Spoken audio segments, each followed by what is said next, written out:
Hey everybody, and welcome to another all-free knitting video tutorial. I'm Heidi, and today I'm going to show you guys how to knit feather and fan stitch, which is super fun and has a lot of dimension to it and shape.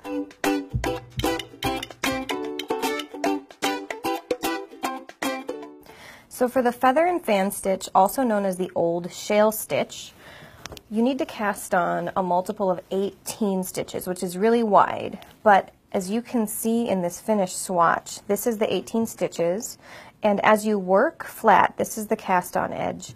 The knit two togethers and the yarn overs that you'll work in the motif pull all of the stitches into this beautiful arc, and if you can imagine tiling this swatch next to each other, it makes this beautiful undulating pattern. So feather and fan you come across quite a bit, and it's a great first stitch if you're learning increases and decreases, such as knit two together and yarn over.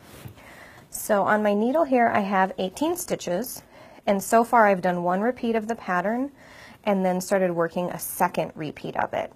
This is a 4-row repeat, and so far in the second repeat of the pattern, I've knit across and then purl across. So that's row 1 and 2. Row 1 is knit across, row 2 is purl across, and row 3 is where all the action is, so to speak. So we're going to knit 2 together 3 times. Knit 2 together, knit 2 together, and knit 2 together. And then for the next chunk of stitches, we're going to yarn over and knit 1 6 times. So that's 1, 2, 3, 4, 5, and 6. And then we'll finish that row by doing 3 more knit 2 togethers. So 1, 2, and 3. So again, row 3 is where you do all your fancy stitches in feather and fan, aka old shale. And then the row after this, the 4th row of the repeat, we're going to knit across, and that's what creates this bump ridge that helps accent the pattern. So even though we're working on the wrong side, we're still going to knit all the way across this row.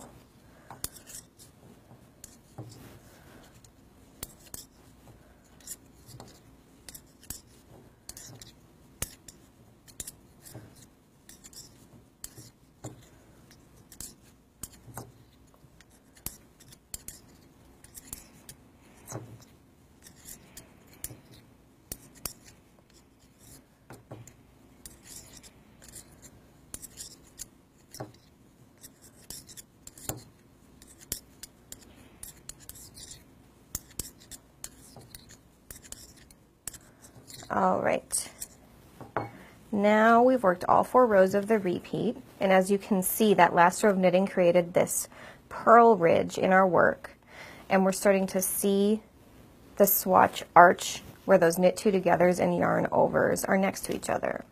So again, looking at the swatch for feather and fan, as you keep going, that arch in the work becomes even more pronounced.